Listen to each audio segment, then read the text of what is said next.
Ang gulo-gulo nyo, ang gulo-gulo nyo, ang gulo-gulo nyo. Bakit ang gulo-gulo nyo? Ang gulo-gulo nyo. Ang gulo-gulo nyo dyan sa Kongreso. Gusto pa bagsakin. Gusto pa bagsakin. Gusto pa bagsakin si BP Sara sa Kongreso. Vice President, di nyo ginagalang. Kayo ay mga swabang sa kapangyarihan. Puro kayuhin. Puro kayuhin. Puro kayo hindi mananalo sa 2028. Si Sara Duterte ang mananalo. Yari kayo pag 2028. Pag siya ay mataas, malamang baliktad kayo. Sigurado, isa-isang babalimbing, bing, bing, bing, bing. Hey, what's up? Ako nga pala si BT at nandito ngayon tayo sa BT Reaction and welcome to my channel, Tunay na Kritiko.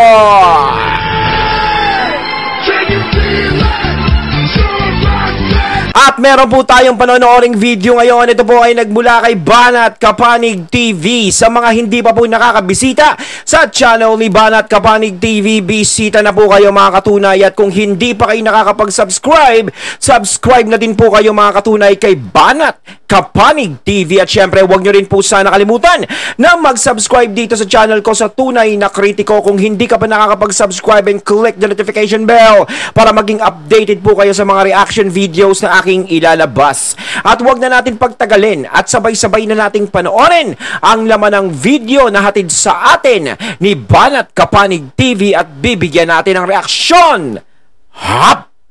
Pasok! Attorney, doon sa manifestation ng Liberal Party President at ni Representative Edsel Lagman, ini-insist niya na yung jurisdiction of the ICC on covered crimes committed in the Philippines spans the period from November 1, 2011 na nabanggit po ninyo hanggang March 16, 2019. Yung kaso, yung complaint ay ipinail noong 2017. Kaya doon daw sa loob ng period na yon, ay sakop pa ng jurisdiction nitong ICC. Yan po ay jurisdiction over the subject matter, yung krimen. Tama yon.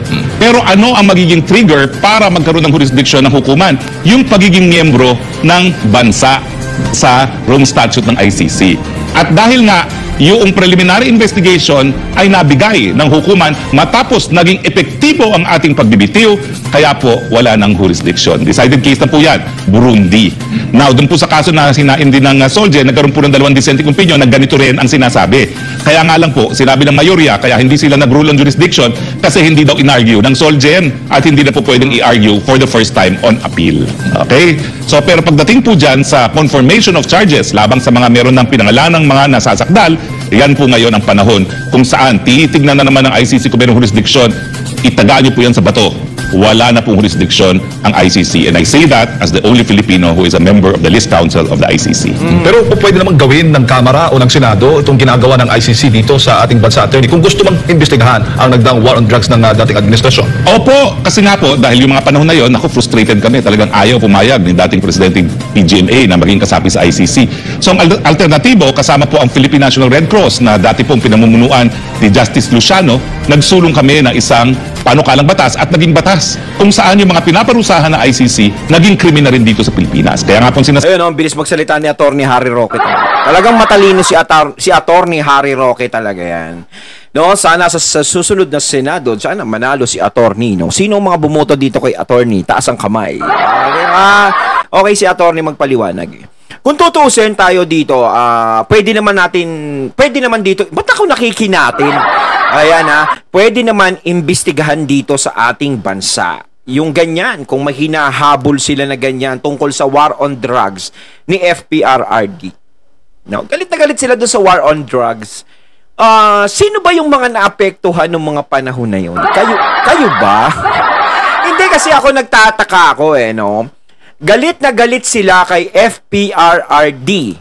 Gusto nilang ipakulong. Hinahabol nila dahil sa ginawang war on drugs ni FPRRD. Ano bang masama? Parang, anong gusto nyo? Yung kapag ikaw adok-adok eh. Baby ka pa, ganun. Hindi naman ayun eh, di ba? Wala naman sigurong masamang nagawa. Siguro, yung pamamaraan, may ginagawang ganun. Siguro yung mga nangyayari sa mga ganun, yung tipo na, sorry sa mga naging victim din na. No, pero siguro yung hindi talaga nagbabago, talagang yun na talaga na pinagbabago na isang beses, dalawang beses, pangatlong beses, hanggang sa pang-apat na beses talaga ayaw nang magbago. Kung ikaw meron kang anak na napakakulit, hindi mo mapapalo. Siyempre, mapapalo mo. Diba? Na ayaw makinig sa'yo. Eh, wala eh. Kung dun lang sila matatahimik, yun ang mangyayari. No? So, para sa akin kasi, parang nilinis lang, no? Parang nilinis, ganyan. Pero hindi pa rin naman naubos eh. Kasi hindi talaga mauubos ang problemang ganyan dito sa Pilipinas hanggat yung ugat niyan ay hindi mo nabubunot. Saan ba nanggagaling ang ugat niyan? Diba? Kasi hanggat pinuputol mo yung mga sanga, yung mga dahon, tinatanggal mo, yung tutubo pa rin yan. Kahit putulin mo yung puno niyan, tutubo dahil hindi mo alam kung nasaan yung ugat niyan. Diba? Mahirap hanapin. Siyempre, magbabalikan din yan. Pero nung panahon naman ni FPRRD, is okay naman talaga yung Pilipinas. Madaming ang nagbago, madaming nagbalik loob, no? Maraming ang adok-adok na nagtabaan talaga. Natakot talaga sila. Malaki yung naging sa kanila nun epekto. Malaki yung naging takot. 'Di ba? May naitulong din 'yun. At saka yung crime rate na tungkol sa mga biktima na ganto, ganyan, hindi gaanong lumalaki. 'Di ba? Hindi katulad ng mga nakakaraan dati. No, talagang kabilaan ng mga nagagawa ng karahasan, babae, lalaki, bata, 'di ba? Lahat nabibiktima, yung mga massacre ng mga ganun, 'di ba? Ayun yun eh. Pero kay FPRRD medyo nabawasan. Although meron din naman konti-konti na lang. Pero ang maganda doon is yung mga gumagamit talaga is nagbago talaga. No, nakikita mo talaga sila is nagbabalik loob. Siyempre, natatakot ka. Baka mamaya, ikaw na lang, anuhin ka na lang bigla, di ba? Usong-uso pa naman yung tokhanga nun, di ba? Pag ikaw nasa watchlist ka, naku, patay-patay ka na. Kasi ano ba nilalagay sa watchlist, di ba? Yun yung mga yun yung may mga kaso talaga na talagang ayaw tumigil, yung talamak. So kung ganyan ang inaano nila kay FPRRD na nagagalit sila dahil sa pamamaraan. Kasi iba-iba ang pamamaraan eh.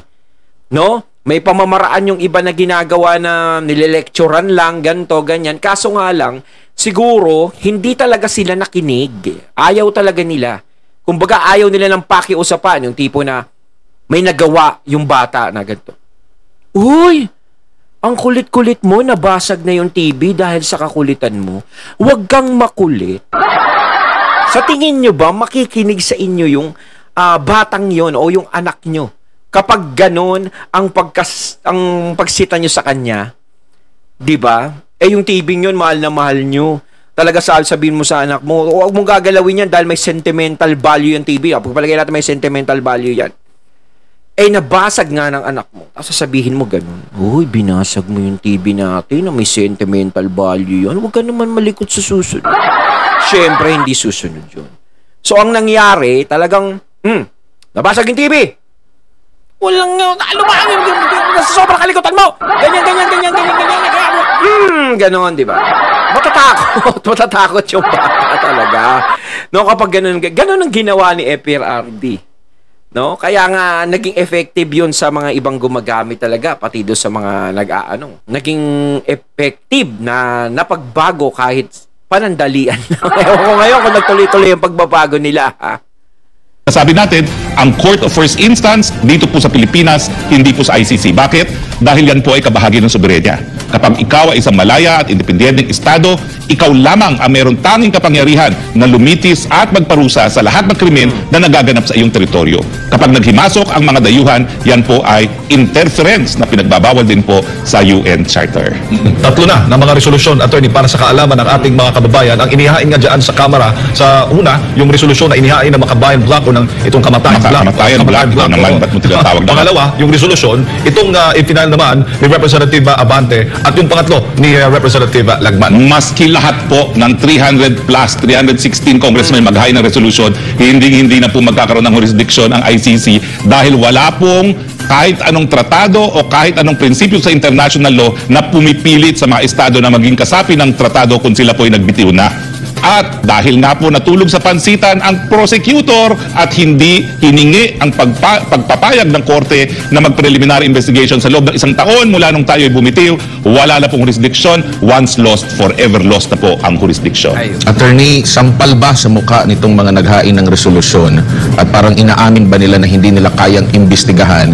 Alam naman natin, ang Kongreso, lalo na din dyan sa Kamara, mahilig din yan sila mag-imbestiga ng iba't ibang mga krimen, iba't ibang mga issue, kontrobersya, aligasyon ng korupsyon, at dito naghain sila. Parang sinasabi ba nilang mga inutil kami? Well, totoo po yun. Dahil itong drug war, kung meron siyang sinasabing public interest aspect, dapat na-imbestigahan din ng legislatura. Sila mismo hindi nag-imbesta. Tapos ngayon, mga dayuhan ang hinihimok nila mag-imbestiga. Pero, ay, di ba? Yung ibang bansa pa, yung gustong mag-imbestiga tungkol dito, no? Gusto nila iparating doon. No, talagang gusto nilang igisa talaga yung mga Duterte. No, hanggang sa dinadamay na nga nila si BP Sara. Talagang alam natin talaga na napapag-initan yung mga Duterte dito sa sitwasyon na to. Hindi naman pwedeng sabihin na hindi naman nila pinag-iinitan, hindi pinag-iinitan. O pagpalagay natin may issue ng ganyan sa ICC kay FPRRD. Ang tanong, bakit sinasabit ngayon si BP Sara? 'Di ba?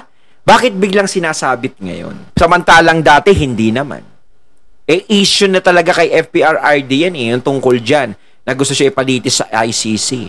Pero si VP Sara, wala ka namang nadidinig hanggang sa mag-eleksyon, no, nanalo siya. Ngayon lang talaga na dinadawit siya sa ganyan. Sa akin po, politika lang yan. Politika. Kahit anong denial ni Speaker Romualdez, bakit ngayon lang yan hinain? Pagkatagal-tagal naging issue na yan. In fact, 2020, nagsimula po yung preliminary examination ay before 2018 pa. Pero naging final na yung ating pagbibitiw 2019, wala namang ganyang resolution. Lumipas din ng 2020, 2021, 2022, 2023, yung nagkulang ng hidwaan sa panig ng Speaker at ni BP Sara at saka lang lumabas yan. So alam niyo po, bagamat merong mga issue na dapat maintindihan ng taong bayan, wag po kayo magkakamali, minsan ang mga issues ay ginagamit lamang pantakip sa totoong motibasyon ng mga individual sa mga nagaganap sa ating bayan. Yan po ay politika. Ayon, at ating natunghayan ng video na nagbula kay Banat Kapanig TV, at syempre yun natunghayan natin si Attorney Harry Roque, si Sir. Ayun mga katunay, anong masasabi nyo tungkol dito sa video to na binigyan natin ng reaction? Pakiramdaman nyo maigi. Comment lang po kayo sa comment box. So once again, I'm BT and I'm out. Peace.